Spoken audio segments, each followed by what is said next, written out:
Gunnar, a couple of days away from UFC Fight Night Stockholm. How does it feel to be headlining your very first UFC event? Feels great. I'm very excited. Headlining a show here in Sweden is major. This is my neighbors. MMA is huge here in Sweden. They're one of the biggest stars in the sport. I'm honored to be here. Have you felt any extra pressure to promote this card being the main event? Not really. The pressure is always building slowly. This time around, it's been a good step up, but I'm used to it at this stage. There's been, of course, a lot more media and stuff. As I said, it's been gradually getting more embracing. It seems as though the Irish explosion, the explosion of the SBG team in particular, it just keeps growing and better with every fight. And it seems like almost there's an SBG fighter fighting every weekend lately. What's been the atmosphere in camp coming into this fight? Oh, great. I've said a few times now that I think everyone in our camp had a big step up in their game this time around. Given all of us have been together for a long time, once you get to that level, that high level, you won't feel it as much when you get a step up in your game. Whereas when you're starting, it's always like it happens quickly. You get so much better, and then you feel a step up. And I feel like the other guys now had a good step up. Just have such a good thing going.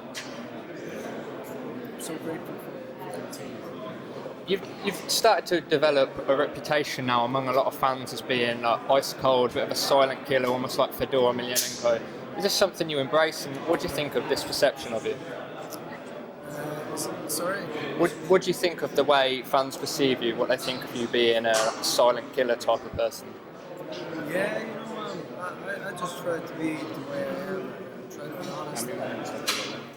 Of course, it takes time to relax yourself into, to open up to all this new thing that's going on. It just naturally takes time.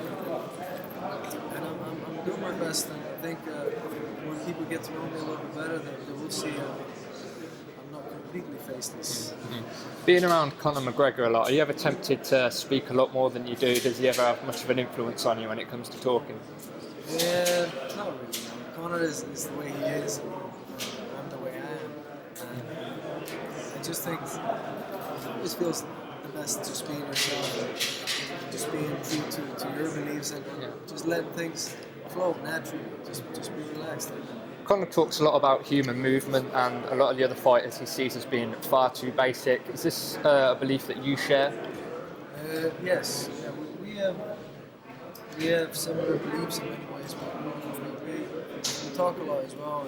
And I think what he's explained there is something that I agree about. There's limits to many people's movements, and we try to move as freely as possible.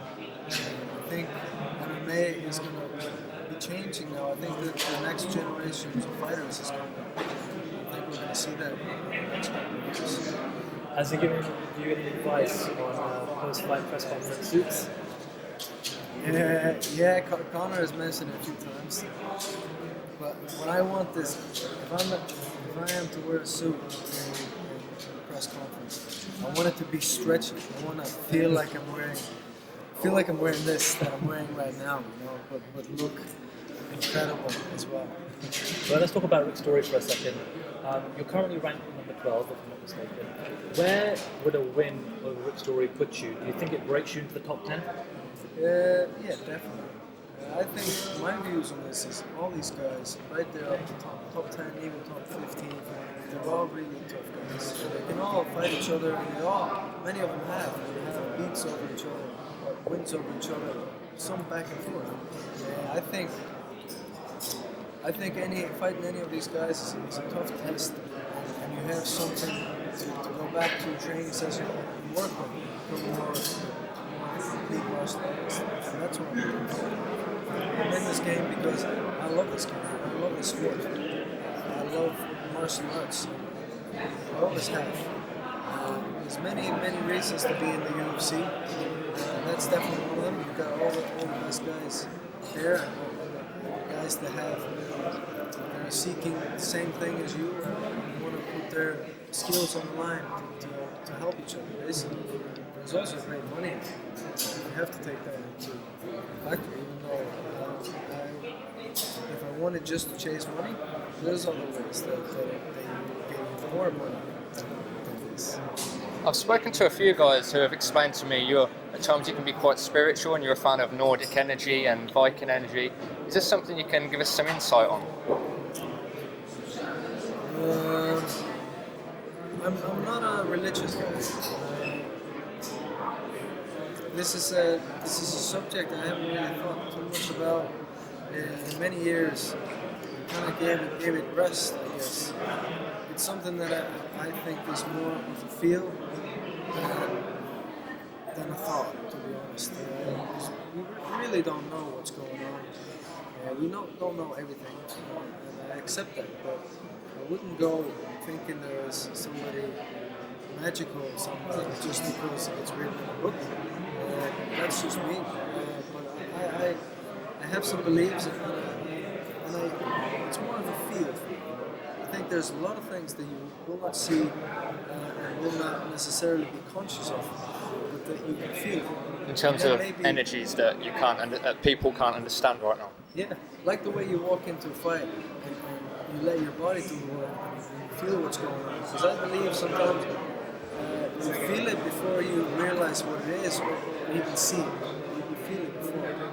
And just to wrap up finally, give us a prediction. How do you defeat Victoria on Saturday night? Every time I step into the octagon, it doesn't matter against whom, it's not about Rick's story. I go in there and try to finish the fight. I try to do it. Thank you very much for your time.